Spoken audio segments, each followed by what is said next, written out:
Hello नमस्कार, स्वागत है और जल्दी से जुड़ जाइए। औद्योगिक क्रांति पर है वो आज पुनः हम बात को आगे बढ़ाते हैं।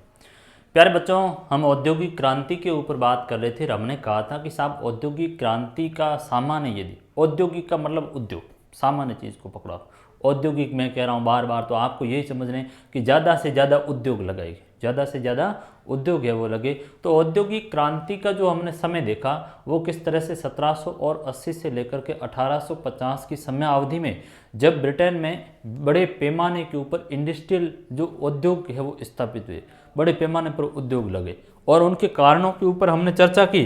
तो बहुत से कारण है वो हमारे पास निकल कर आए। क्या साहब जो ये औद्योगिक क्रांति हुई इसके असंख्य कारण हमारे पास निकल कर आए। भाई कोई चीज़ हुई है, कोई घटना घटित हुई तो हर चीज़ का है वो कई कारण होता है, हर चीज़ का कोई ना कोई कारण रहा तो इसके भी घटित होने के कुछ कारण रहे। तब हमने है वो कहा कि साहब औद्योगिक क्रांति को यदि देखा जाए तो उसमें पहली चीज़ निकल कर आई कि साहब इंग्लैंड में व्यवस्था है वो कैसी थी। हमने देखा कि राजतंत्र था, राजा का शासन था और राजतंत्र था, लेकिन साथ साथ में क्या था, लोकतंत्र भी था, जनता की भागीदारी है वो थी। निरंकुश राजतंत्र नहीं था, वहाँ राजा हैं वो इतना पावर में नहीं, बल्कि जनता की भूमिका है वो ज़्यादा रही। एक चीज़ तो ये भी रही। दूसरी है वो देखें तो हम एक स्थिति के ऊपर आते हैं, एक समान कानून व्यवस्था थी। कानून कैसा था, एक समान था, सभी के ऊपर है वो समान रूप से ये लागू था। तो एक ये भी स्थिति है वो मजबूत रही, अच्छी रही। फिर हमने देखा कि आर्थिक संसाधन भी है वो ब्रिटेन के पास में अच्छे थे, संसाधन भी है वो अच्छे थे। पूंजी की स्थिति को भी है वो हमने देखा कि साहब पूंजी भी है वो ज़्यादा थी उद्योगपतियों के पास, लोगों के पास में। हमने बैंक की भी है वो बात की कि किस तरह से है वो बैंक ऑफ इंग्लैंड की स्थापना होने का काम है वो करता है और उसने है वो लोगों को भारी मात्रा में ऋण पैसे देने का भी काम किया। एक समय था जब एम्स्टर्डम है वो ऋण पूंजी के लिए महत्वपूर्ण था, लेकिन आगे जाते जाते ब्रिटेन उसका बड़ा केंद्र बन गया कि सबसे ज़्यादा पैसा है वो ब्रिटेन के पास में रहा। तो एक चीज़ यहाँ पर भी है वो निकल कर आई। दूसरी चीज़ हमने यहाँ पर भी देखी थी कि उसकी बंदरगाह भी ज़्यादा है। क्या है, बंदरगाह। तो बंदरगाह भी है वो ज़्यादा, समुद्र तट भी है वो अच्छी स्थिति में। फिर हमने ये भी देखा कि नदियाँ हैं, उन्होंने भी काफ़ी है वो रास्ता उनको लिए है वो तय किया। क्यों, क्योंकि नदियां हैं वो कोई देश है और उसके आंतरिक भाग से, ये देश है उस देश के आंतरिक भाग से यदि नदी कोई जिसके जरिए परिवहन की व्यवस्था है, सदा नीरा नदी बह रही और वह सीधे समुद्र में आकर गिर रही है, तो यहाँ से सामान लाने में हमें आसानी हो जाएगी, लागत है वो हमारी कम हो जाएगी और सीधे हम समुद्र तट पर। तो नदी ने भी है वो काम एक तरीके से करने का है वो काम किया। फिर पूंजी निवेश की है वो इच्छा सरकार की और बड़ा उपनिवेश भी इंग्लैंड के पास में, ब्रिटेन के पास में रहा। तो ये एक स्थिति जिसके कारण औद्योगिक क्रांति है वो कहाँ पर जाकर शुरू होती है, तो आप कहोगे साहब औद्योगिक क्रांति है वो ब्रिटेन में जाकर के हुई और फिर बाद में बड़ा मार्केट है, पूंजी है, ये एक स्थितियाँ भी है वो ब्रिटेन की रही। फिर ये जो औद्योगिक क्रांति को यदि देखा गया तो हमने कहा था कि हुई तो बेसिक रूप से सभी उद्योग में, लेकिन चार है वो इंडस्ट्रियाँ बड़ी महत्वपूर्ण रही। कौन सी चार रही, एक तो लोहे की हमने बात की कि लोह उद्योग काफ़ी महत्वपूर्ण स्थिति में है वो रहा, यानी लोहे में क्रांतिकारी परिवर्तन हुआ। और लोहा बेसिक सभी उद्योगों का आधार भी लोहा ही होता है, लोहा हर क्षेत्र को प्रभावित करता है। भाई कोई भी हम मशीन बनाएंगे तो लोहे की जरूरत होगी, सड़क बनाएंगे तो भी लोहे के औजारों की जरूरत होगी, लोहे की मशीनों की हमें नीड होगी। तो हर चीज़, हर इंडस्ट्री का आधार भी, कोर है वो भी लोहा है, तो ये लोहे ने भूमिका निभाई। फिर कपास की है वो, इसमें भी आमूलचूल परिवर्तन हुए, कताई बुनाई का है वो काम, कपास वाला भी है वो हमारे सामने निकल करके आया, तो ये भी चीज़ है वो काफ़ी महत्वपूर्ण रही। फिर भाप शक्ति की है वो, भाप की के साथ शक्ति के जो साधन के रूप में भाप ने बड़ी भूमिका निभाई।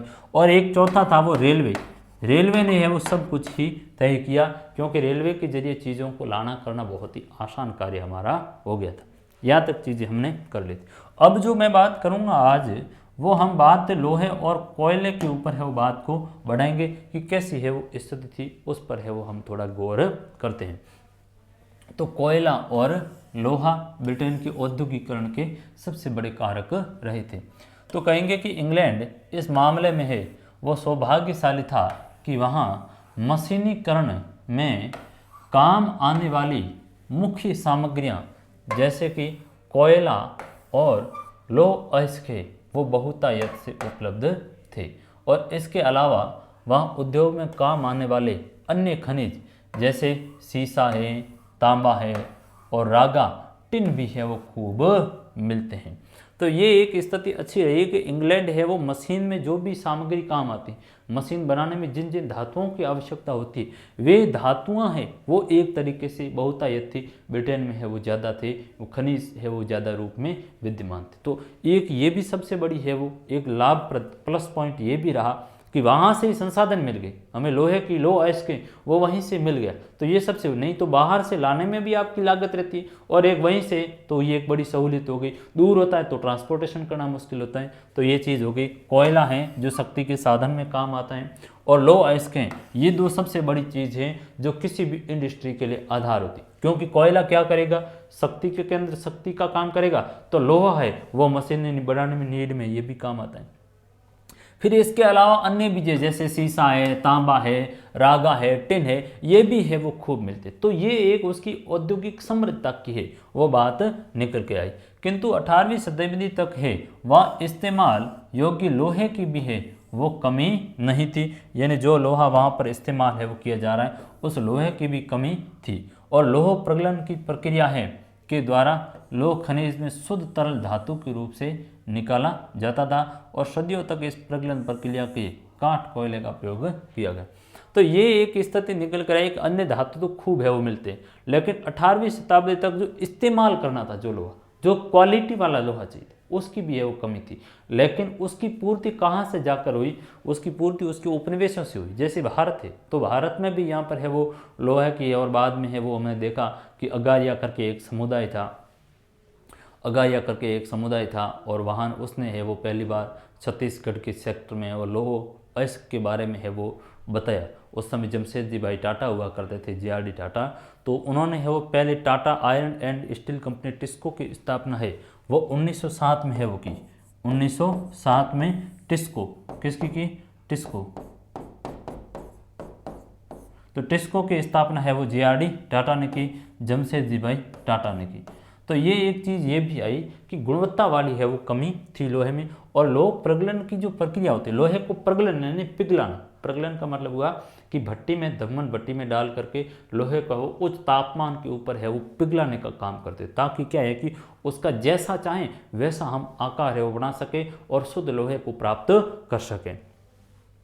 तो लोह खनिज में शुद्ध तरल धातु के रूप में निकाला जाता था, और सदियों तक इस प्रगलन प्रक्रिया के लिए है वो हमें काठ कोयले की है वो आवश्यकता होती थी। तो उसका प्रयोग है वो चारकोल के रूप में किया जाता था, तो वो भी है ब्रिटेन में प्राप्त होता था, जिसके कारण है वो औद्योगिक क्रांति को है वो काफ़ी मदद मिली। तो ये भी एक कारण में है वो आ गया कोयला और लोहा, जिसने ब्रिटेन को है वो औद्योगिकरण के उद्योगकृत देशों की श्रेणी में है वो खड़ा किया। फिर हम देखते हैं कि आधी शताब्दी के दौरान इस परिवार की है वो 3 पीढ़ियां, जिसमें दादा, पिता और पुत्र सभी अब्राहम डर्बी के नाम से पुकारे जाते हैं।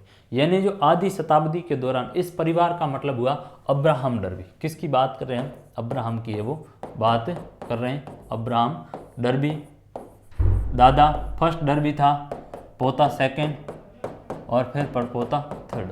तो अब्राहम डर्बी जिन्होंने है वो धम्मन भट्टी का आविष्कार है वो किया। किसका किया, धम्मन है वो भट्टी का आविष्कार किया। और इस धम्मन भट्टी से है वो क्या किया जाता था कि कोयले को प्रगलन का काम है वो होता था, कोयले को है वो पिघलाया जाता था, उच्च जो कोई ताप के ऊपर है वो पिघलाने का काम होता। तो आधी सदी के दौरान कहा गया कि इस परिवार की अब्राहम डर्बी जो था, अब्राहम डर्बी परिवार के दादा, पिता और पुत्र डर्बी के नाम से पुकारे जाते हैं, जिन्होंने धातु उद्योग में है वो एक क्रांति का काम है किया।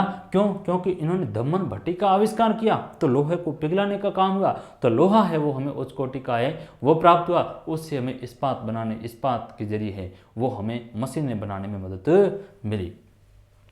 इस क्रांति का आरंभ 1709 में प्रथम अब्राहम डर्बी जो 1677 से लेकर के 1717 तक द्वारा किए गए आविष्कार से हुआ। और ये क्या था, ये धम्मन भट्टी यानी ब्लास्ट फ्रेंच का है वो आविष्कार था, जिसमें सर्वप्रथम है वो कोक का इस्तेमाल किया गया। और कोक में है वो उच्च ताप उत्पन्न करने की शक्ति होती है, और वह पत्थर के कोयले से गंध तथा अपद्रव्य है वो निकाल कर तैयार किया जाता है। ये काफ़ी चीज़ निकल कर आई कि आविष्कारों की श्रेणी में जो उद्योग स्थापित हुए उनके लिए लोहा चाहिए, मशीन बनाने के लिए लोहा चाहिए, और उस लोहे के लिए है वो अब्राहम डर्मी ने एक अच्छा काम किया। अब्राहम डर्मी फर्स्ट जिन्होंने है वो क्या किया, धम्मन भट्टी का है वो आविष्कार किया।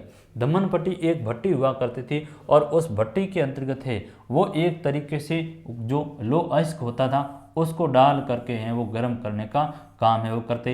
इसमें ये होता था, ये एक धोकनी है वो होती थी जिसके जरिए हवा मिलती, यहाँ कोयला है वो जलने का काम करता और इसमें ऊपर उसके लोहे को है वो डाल दिया जाता था, उसको फिर परगला करके है वो बाहर ले लेते थे। तो ये अब्राहम डर्बी ने है।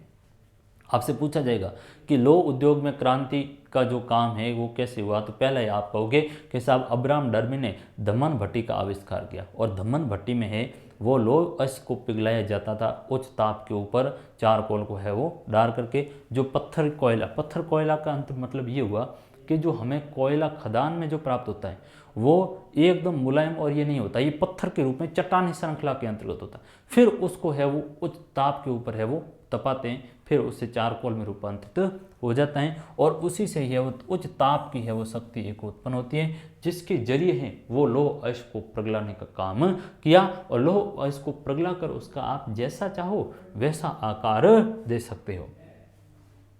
कोलब्रुकडेल के पास ढलवा लोहे का पुल विलियम्स द्वारा एक चित्रकारी की गई है। तो ये कोलब्रुकडेल के पास में एक ढलवा लोहे का एक पुल है वो बनाया गया है। आप देखिए किस तरह से है वो लोहे को धम्मन भट्टी में डालकर लोहे को पकाया, प्रगलन किया, फिर जैसे चाहिए हमने उसको मोड़ने, तो आप देखिए किस तरह है वो लोहे को मोड़ा गया। तो ये इस श्रृंखला में है वो शेप में मोड़ने का काम हुआ, उल्टी कटोरी के शेप में। तो ये एक स्थिति आई कि धम्मन भट्टी का आविष्कार नहीं होता तो शायद ये चीज़ नहीं होती। तो ये इसकी बड़ी उपलब्धि है वो रही। फिर द्वितीय डर्बी का नाम आता है। द्वितीय डर्बी ये भी कौन है, यही भाई उसी का ही लड़का है अब्राहम का। तो ये अब्राहम, ये डर्बी, ये फर्स्ट, ये सेकंड और ये थर्ड, ये दादा, ठीक है।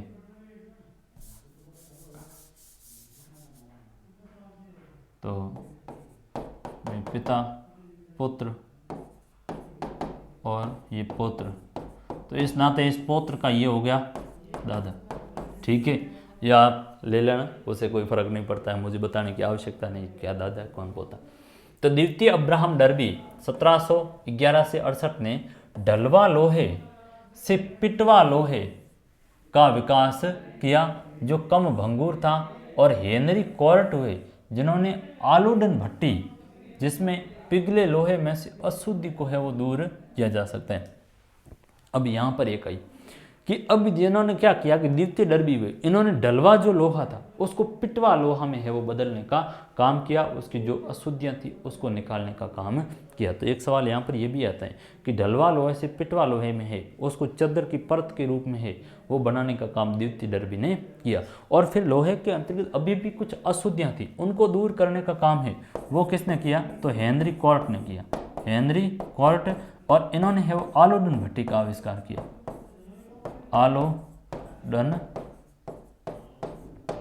आलूडन भट्टी का आविष्कार है वो किसने किया, हेनरी कोर्ट ने है वो किया। तो आलूडन भट्टी का आविष्कार हेनरी कोर्ट ने किया, जिसमें क्या होता था कि पिघले लोहे में से अशुद्धि को है वो दूर करने का काम किसने किया, तो हेनरी कोर्ट ने आलूडन भट्टी का आविष्कार करके किया और अशुद्धि को है वो दूर करने का काम किया। फिर बेलन मील जिन्होंने रोलिंग मिल का भी है वो आविष्कार किया, जिसमें परिशोधित लोहे से छड़े हैं वो तैयार करने के लिए भाप की शक्ति का भी इस्तेमाल किया। और फिर बेलन मील का है उन्होंने परिशोधित लोहे से यानी जो संशोधित लोहा था उससे है वो छड़ तैयार करने का काम किया और भाप शक्ति का इस्तेमाल किया। तो ये लोहे ने भी है वो औद्योगिक क्रांति में आमूल चूल परिवर्तन किए। आपको 2-3 नाम याद रखना है कि लोहे में है वो आमूलचूल परिवर्तन का काम हुआ। लोह सभी उद्योगों का आधार है, क्योंकि मशीनें बनाने में लोहे की बड़ी भूमिका रहती है हर औजार बनाने के अंतर्गत। और लोहे का जो बारे में है वो हमें अब्राहम डर्बी फर्स्ट भी, जिन्होंने एक तरीके से धम्मन भट्टे का आविष्कार किया, जिसके जरिए लोह इसको पिघला कर है वो जैसा चाहो उसका आकार दिया जाता था। और ढलवे लोहे के बारे में है वो इन्होंने बात की।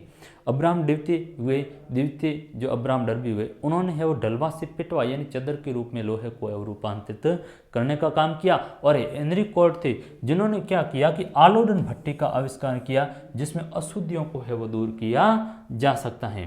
तो ये एक स्थिति है वो निकल कर आई।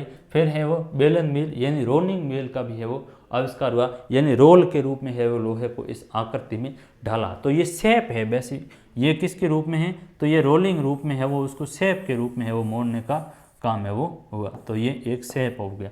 तो ये लोहे की बात है वो हो गई। आगे है वो हम बात को बढ़ाते हैं। 1770 के दशक में जॉन विल्किंसन ने सर्वप्रथम लोहे की कुर्सियां, आश्व और शराब की भट्टियों के लिए टंकियों और लोहे की सभी आकार की नलियों पाइपें हैं वो बनाई।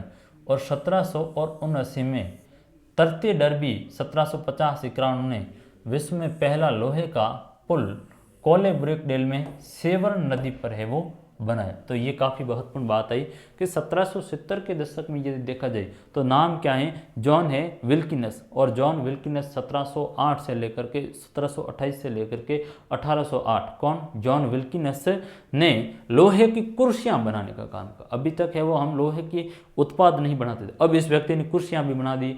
आश्व और शराब की हैं वो भट्टियां बनाने का काम हुआ। तो आश्व का भी काम है वो बेसिक रूप से शराब जो बनाते हैं उसमें जो काम है वो आश्व बनाने का काम करते हैं। उसमें एक तारकोल रूप में वाइट एक पदार्थ होता है, तारकोल तो नहीं कहेंगे लेकिन एक उसको उच्च ताप के ऊपर गर्म करने की भट्टी टाइप की चीज़ होती है आश्व, तो वो भी है वो बनाने का काम किया। शराब की भी भट्टियाँ बनाई इस व्यक्ति ने, अच्छा आविष्कार है वो जॉन विल्किंसन ने भाई अच्छा आविष्कार किया कि शराब की भट्टी भी है वो बनाई। तब जाकर के बात बनी कि हाँ अब स्थिति है वो ठीक है। तो ये शराब की भट्टी का आविष्कार है वो किया, लोहे की टंकियां बनाने का काम किया। और फिर तरते डर्बी हुए 1779 में, और ये डर्बी थर्ड है, डर्बी थर्ते, इन्होंने विश्व में है वो पहला लोहे का पुल है वो बनाया। तो पहला लोहे का पुल किसने बनाया, तो अब्राहम डर्बी थर्ड। इन्होंने कहाँ पर बनाया, कोलब्रुकडेल में सेवर्न नदी पर। कहाँ पर बनाया भाई, कोलब्रुकडेल में। मैंने आपको फोटो बताया था अभी, कोलब्रुकडेल में सेवर्न नदी पर है वो बनाया। तो यहाँ पर एक फ़ोटो मैंने आपको बताया था, ये रहा, ये कोलब्रुक में है वो बनाया गया। कोलब्रुकडेल के पास ढलवा लोहे और विलियम जो जॉन विल्किंसन के द्वारा किया गया था इस शेप में, ये ऊपर लोहे का पूरा ब्रिज है।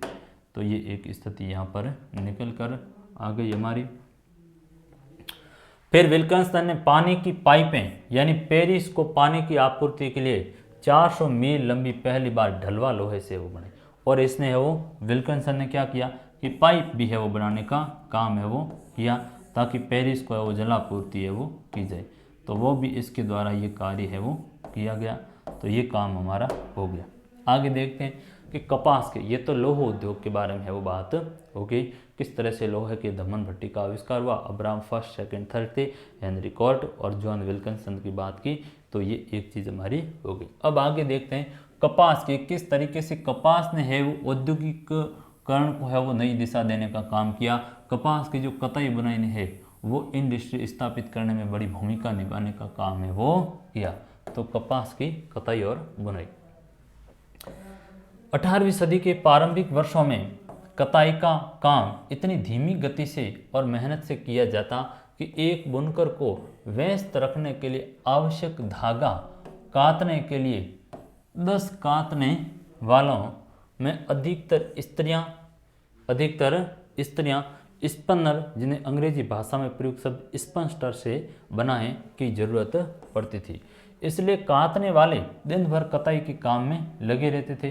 तो ये एक चीज़ आई कि साहब उस समय यदि देखा जाए, और ये 18वीं सदी के पहले की बात है, वो करते हैं तो कोई कपड़ा बनाना तो उसके लिए धागे का कतना होता था, धागे को है वो कताई होती थी, एक डोरी है वो बनानी पड़ती है हमें, पूरी पूरी धागे को आप पहले तैयार करो।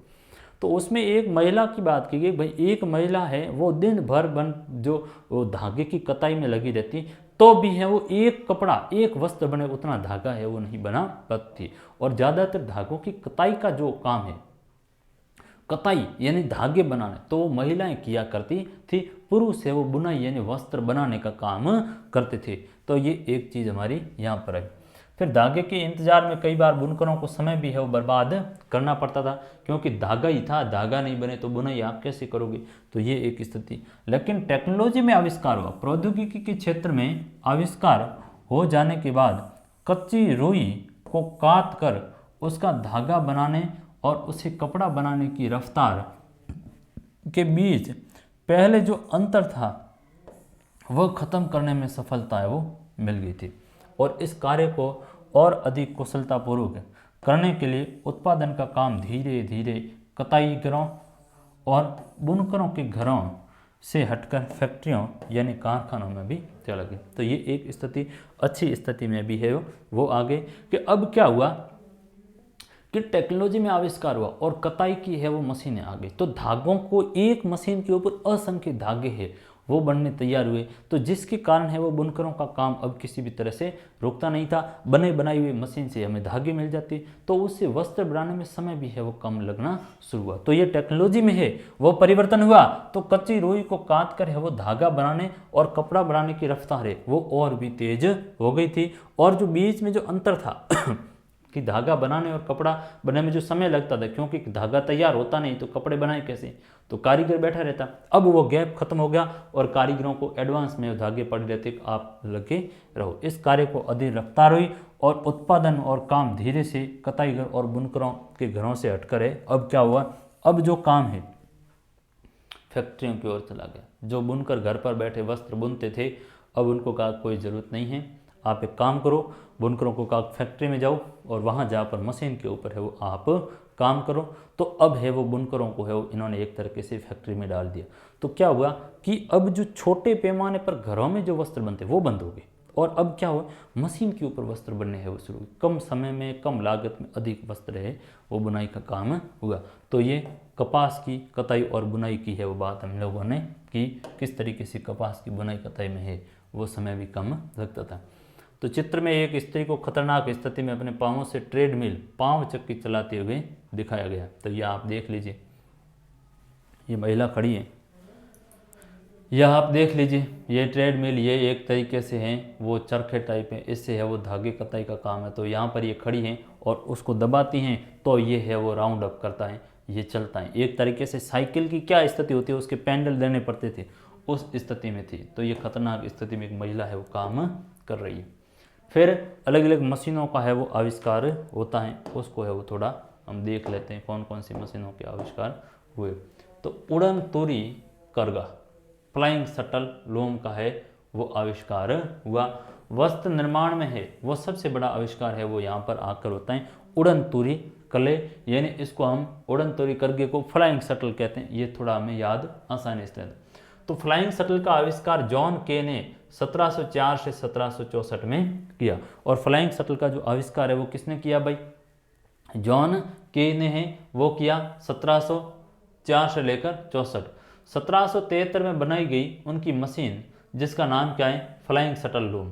क्या नाम है भाई, फ्लाइंग शटल लूम मशीन का आविष्कार किया, यानी उड़न तोरी करगे की है वो सहायता से कम समय में अधिक चौड़ा है वो कपड़ा बनाना संभव हो गया। परिणाम स्वरूप कताई की तत्कालीन रफ्तार से जितना धागा बनता था उससे कहीं ज़्यादा मात्रा में है वो धागे की ज़रूरत होने लग गई। तो इन्होंने कहा कि भाई फ्लाइंग शटल का है वो आविष्कार हुआ, जो उड़न करगे का है वो आविष्कार हुआ और वो आविष्कार जॉन के ने किया। तो जॉन के ने है वो फ्लाइंग शटल का आविष्कार किया 1733 में। आपसे पूछा जाएगा वो तो उनका समय है, जॉन के 4 से लेकर 64 तक है वो रहा, 64 में उनकी डेथ हो गई। लेकिन उन्होंने फ्लाइंग शटल का आविष्कार किया वो 1733 में जॉन के ने किया। और अब है वो कपड़ा कम समय में अधिक कपड़ा चौड़ा तक है वो बनाया जाता था, जिससे है वो तत्कालीन कताई की रफ्तार से भी धागा जितना बनता उससे ज़्यादा है धागे की जरूरत भी पड़नी है वो शुरू हो गई। तो ये एक तो चीज़ यहाँ पर हुआ फ्लाइंग शटल का। दूसरा नाम आया जेम्स हरग्रीव्स का। नाम क्या है भाई? जेम्स हरग्रीव्स हैं 1720 से 78। तो जेम्स हरग्रीव्स ने 1765 में बनाई गई कताई मशीन, क्या नाम है? जेम्स हरग्रीव्स की जो बनाई गई एक कताई मशीन स्पेनिंग जेनी। तो जेम्स हरग्रीव्स ने 1765 में कताई मशीन स्पेनिंग जेनी का है वो आविष्कार किया, जिस पर एक अकेला व्यक्ति एक साथ कई धागे है वो काट सकता है और इससे बुनकरों को उनकी आवश्यकता से अधिक तेजी से भी धागा मिलता है। तो ये चीज़ एक बड़ी, इसमें भी और भी ज़्यादा बड़ा इनोवेशन हुआ कि उन्होंने फ्लाइंग शटल है वो जॉन के ने 1733 में बनाई, लेकिन अब जेम्स हरग्रीव्स हुए उन्होंने 1765 में कताई मशीन जो स्पेनिंग जेनी है वो बनाई। उससे धागे को है वो एक व्यक्ति कई धागे एक साथ है वो कताई करने का काम कर सकता था, कई धागे हैं वो काटने का काम करता, जिससे और भी ज़्यादा धागा तैयार हो गया। फिर रिचर्ड आर्कराइट हुए और रिचर्ड आर्कराइट ने है वो 1779 में वाटर फ्रेम का है वो आविष्कार किया। क्या नाम है भाई? वाटर फ्रेम है, उसका आविष्कार किसने किया? तो क्या कहोगे? Richard Arkwright. जॉन के फ्लाइंग शटल, जेम्स हरग्रीव्स क्या नाम है? स्पेनिंग जेनी, और फिर है रिचर्ड आर्कराइट और वाटर फ्रेम। रिचर्ड आर्कराइट 1769 में और वाटर फ्रेम का है वो आर्कराइटर ने आविष्कार किया। तो 1769 में आविष्कृत वाटर फ्रेम नाम की मशीन के द्वारा पहले से कई अधिक मजबूत धागा बनाया जाने लगा। इससे लिनन और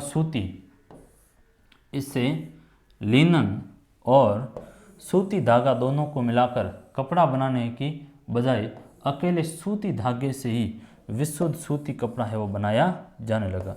तो ये एक स्थिति आई यहाँ पर कि रिचर्ड आर्कराइट ने 1769 में वाटर फ्रेम का आविष्कार किया, तो पहले से जो धागा था अब उसको मजबूत बनाने का काम है वो रिचर्ड आर्कराइट की वाटर फ्रेम के द्वारा किया जाने लगा, और लिनन और सूती धागा दोनों को है वो मिलाकर कपड़ा बनाने की बजाय सूती धागे से विशुद्ध सूती है वो कपड़ा बनता था। अब शुद्ध है वो सूती कपड़ा बनाने का काम है वो किया, और ये अधिक है वो करते धागा मजबूत होता है। वाटर फ्रेम में धागे है वो क्या होता था, बेसिक रूप से कोई धागा बनाया जाता है तो फिर उसको थोड़ा सा नमी देनी पड़ती और नमी देकर और धागे को मजबूत किया जाता।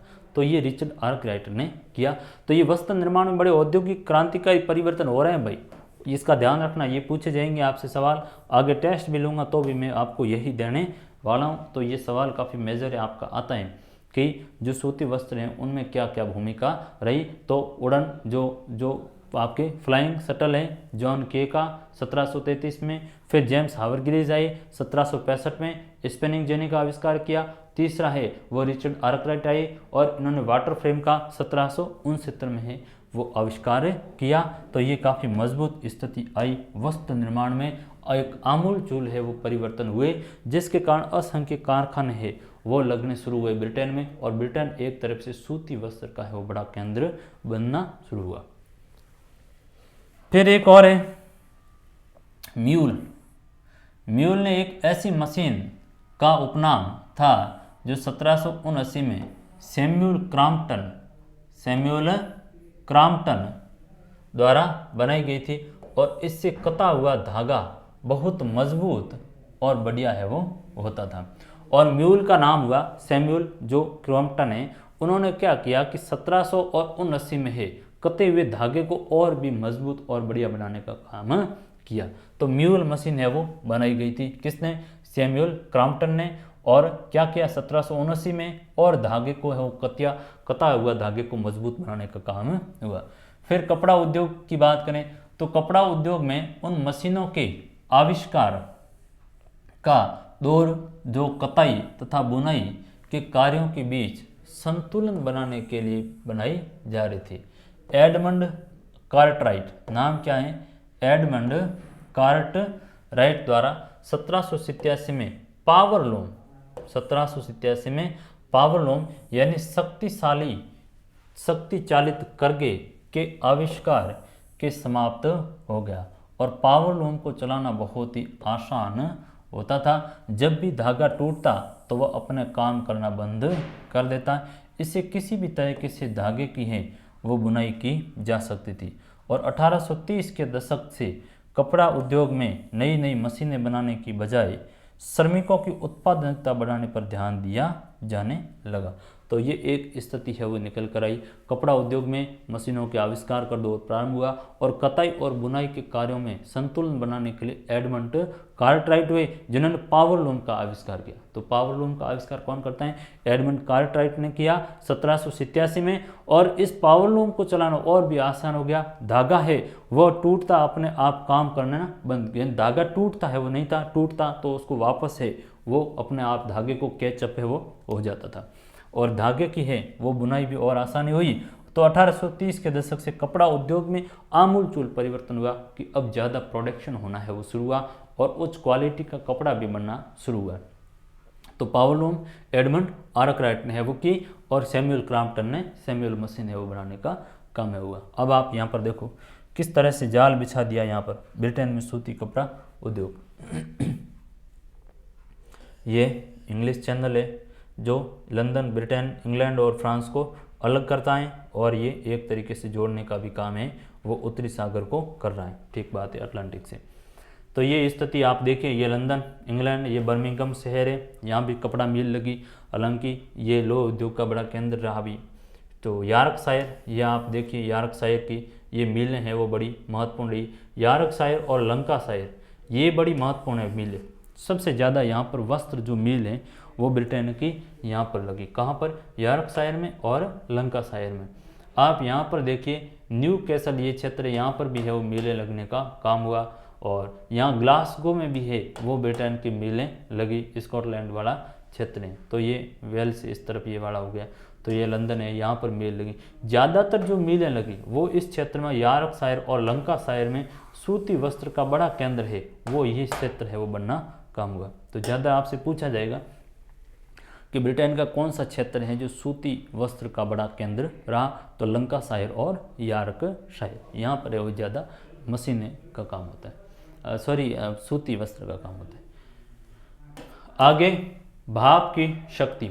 भाप की शक्ति का इस्तेमाल सर्वप्रथम खनिज उद्योगों में किया गया कि जब कोयले और धातुओं की मांग है वो बढ़ी तो उन्हें और भी अधिक गहरी खानों से निकालने के प्रयास में तेजी आई और खानों में अचानक पानी भर जाना भी एक गंभीर है वो समस्या थी। थॉमस सेवरी, नाम क्या है? थॉमस सेवरी ने खानों से पानी बाहर निकालने के लिए 1698 में माइनर्स फ्रेंड, ये बहुत ही महत्वपूर्ण आविष्कार आया थॉमस सेवरी का। माइनर्स फ्रेंड एक खनक मित्र नामक भाप के इंजन का मॉडल बनाया और इंजन छिछली गहराइयों में धीरे धीरे काम करते थे। अधिक दबाव हो जाने पर उनका वाष्पिक बॉयलर भी फट जाता था। तो आगे और भी जाकर इसमें आविष्कार है वो हुआ, लेकिन प्रारंभ में ये बड़ा आविष्कार माना गया। क्यों भाई? लोहे की खदान को आप देखोगे, बारिश हुई तो पानी से है वो पूरी जो लोहे कोयले की जो भी खाने होती हैं तो वो पूरी तरह से भर है हो जाती है। तो ऐसी स्थिति में है वो थॉमस जो सेवरी हुए, नाम क्या है इनका? थॉमस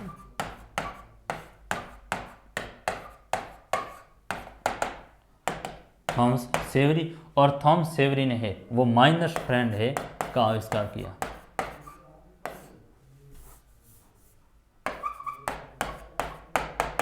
माइनर्स फ्रेंड का है वो आविष्कार किया। माइनर्स फ्रेंड यानी खनक मित्र, एक खनिज जो खदान में निकलता है तो खोदने वाला जो खनक है उसका मित्र माइनर्स फ्रेंड, ये भाप से है वो पानी को बाहर उड़ा देता था, गर्म करके निकाल देता था। तो ये एक स्थिति है वो अच्छी रही। हालांकि ज़्यादा जो दबाव होता तो बॉयलर फट भी जाता। बॉयलर एक तरह से मशीन है। भाप का एक और इंजन 1712 में थॉमस न्यूकोस मैनन ने किया। थॉमस न्यूकोस मैनन के द्वारा बनाया गया और इसमें सबसे बड़ी कमी ये थी कि संघनन बेलन यानी कंडेंसिंग सिलेंडर के लगातार ठंडा होते रहने से इसकी ऊर्जा है वो खत्म होती थी और एक और जो भाप का इंजन है वो थॉमस न्यूकामैन ने बनाया, जिसमें क्या होता था कि ये भी एक तरीके से है वो वाष्प के जरिए चीज़ों को बाहर निकालने का काम है वो करता था। लेकिन ये जब ठंडा ही होता था, जब संघनन होता था, तो ये ठंडा होती इसकी ऊर्जा है वो खत्म होती, तो वो उसकी एक कमी रही। लेकिन ये एक परिवर्तन को बता रहे हैं कि किस तरह से इंडस्ट्रियल रिवोल्यूशन हुआ तो भाप की शक्ति का आविष्कार हुआ। तो जॉन सेवरी ने माइनस फ्रेंड खनक मित्र भाप के इंजन का मॉडल बनाया। तो वही है वो थॉमस न्यूकामैन ने क्या किया कि इन्होंने भी है वो एक बॉयलर बनाने का काम है वो किया। तो ये एक स्थिति भाप की है वो निकल कर आ गई। आगे भाप के और कुछ भी आविष्कार हुए, उनको भी आप थोड़ा सा है वो देख लेते हैं कि भाप के इंजन का इस्तेमाल 1769 तक केवल कोयले की खदान में ही होता था। जब जेम्स वाट ने 1736 से 1819 ने एक और प्रयोग करके खोज निकाला और जेम्स वाट ने एक ऐसी मशीन विकसित की जिससे भाप का इंजन केवल एक साधारण पंप की बजाय एक प्राइम मूवर यानी प्रमुख चालक के रूप में भी है वो काम देने लगा, और जिससे है वो कारखाने में स्वचालित मशीनों को ऊर्जा है वो मिलने लगी। तो ये जेम्स वाट जिन्होंने क्या किया कि एक प्राइम मूवर यानी जो पंप की बजाय एक चालक को है वो काम देने वाला कारखाना में स्वचालित मशीन होती थी जिसको प्रेशराइज के जरिए है वो मशीन काम करती थी। तो जेम्स वाट ने है वो आगे जाकर भाप के इंजन का आविष्कार है वो जेम्स वाट ने भी किया, और उस जेम्स वाट के जो भाप के इंजन है उसने एक औद्योगिक क्रांति में बड़ी भूमिका निभाई। कारखानों में है वो उस इंजन की बड़ी भूमिका रहती थी। एक तरीके से ऊर्जा के लिए है वो इसने काम किया। फिर एक धनी निर्माता मैथ्यू बाल्टन मैथ्यू बाल्टन की सहायता से वॉट ने 1775 में बर्मिंघम में सोहो फाउंड्री का निर्माण किया, और इस फाउंड्री से वाट के स्टीम इंजन बराबर है वो बढ़ती हुई संख्या में बनकर निकलने लगे, और 18वीं सदी के अंत तक वाट के भाप इंजन ने द्रव चालित शक्ति का स्थान लेना शुरू कर दिया, और आगे जाकर के मैथ्यू बाल्टन की सहायता से है वो बर्मिंघम में 100 फाउंड्री का इसने निर्माण किया, तो जिससे और भी जो भाप के इंजन है वो अधिक बनाने के काम हुआ। इंजन स्ट्रीम है वो ज़्यादा से ज़्यादा इंजन है वो बनाने में काम हुआ। तो ये एक तरीके से कारखाने में है वो परिवर्तन किया, और ज़्यादा से ज़्यादा भाप के इंजन बनाने का काम है वो जेम्स वाट के द्वारा किया गया मैथ्यू बाल्टन के साथ में मिलकर। जेम्स वाट भाप का इंजन बनाया, प्राइम मूवर यानी चालक मूवर के रूप में कारखाने में काम आने वाली एक मशीन जो ऊर्जा देती है, और मैथ्यू बाल्टन उन्होंने भी वाट की सहायता से जो सोहो फाउंड्री का एक निर्माण किया जिसमें वाट के स्टीम इंजन है वो बनाने शुरू हुए। तो ये एक तरीके की स्थिति है वो हमारी निकल कर आई। भाप का इंजन पहले थॉमस सेवरी 1698, माइनस मित्र और माइनस फ्रेंड, और फिर एक आता है थॉमस न्यूकामैन, उन्होंने भी है वो एक तरीके से भाप के इंजन को बनाने का काम किया। लेकिन सबसे ज़्यादा सफल जेम्स वाट ही रहे जिनके भाप के इंजन को लिए उन्होंने बाद में जाकर सोहो फाउंड्री में निर्माण का काम आरंभ किया। तो ये एक स्थिति हमारी जेम्स वाट की भी निकल कर आई। तो ये एक स्थिति को है वो आप देख लो इसको। वाट के आविष्कार भाप के इंजन तक ही सीमित नहीं थे, और उसने है वो दस्तावेजों की नकल तैयार करने के लिए एक रासायनिक प्रक्रिया का भी आविष्कार किया। उसने नापने की एक इकाई बनाई जो पुराने सर्वत्र शक्ति स्रोत घोड़े की शक्ति के साथ यांत्रिक शक्ति की तुलना पर आधारित थी, और वाट की माप की इकाई अश्व शक्ति हॉर्स पावर एक घोड़े की 1 मिनट में 1 फुट 0.3 मीटर तक 33,000 पाउंड वजन उठाने की क्षमता के समकक्ष थी, और अश्व शक्ति को विश्व में सर्वत्र यांत्रिक ऊर्जा के सूचक के रूप में माना जाता है। तो उन्होंने है वो किसका आविष्कार किया? उन्होंने है वो एक तरीके से जो अश्व शक्ति यानी वाट ने है वो भाप को इकाई है वो मापने का जो स्रोत ऊर्जा, जिसमें कहते हैं कि साहब इतने अश्व शक्ति है वो इसमें ऊर्जा है। तो अश्व शक्ति का मतलब जिस तरह से घोड़े में पावर होती है उस तरह से ऊर्जा को भी मापने के लिए अश्व शक्ति है वो मानक लिया गया, और अश्व शक्ति के जरिए है वो जो एक मोटर होती है वो किसी भी भार को उठाकर कितना है वो भार फेंकती थी। इंजन है वो किस कदर उसको उठा करके जो ऊर्जा के बल पर जो कोई संसाधन होता उसको एक समेटने का काम करती थी। तो ये भाप चालित मोटर हैं वो बाद में बनी। जैसे हम कहते हैं कि कोई मोटर है बोरवेल ट्यूबवेल में चल रही और वह है वो कितने अश्वशक्ति पावर के बल पर है वो पानी को बाहर फेंकती है, कितने ही लीटर है वो पानी को एक साथ बाहर फेंकने का काम करती है। तो ये अश्वचालित है जो शक्ति का आविष्कार है वो जेम्स वाट के द्वारा किया गया। तो ये जेम्स वाट साहब की कहानी है वो हो गई।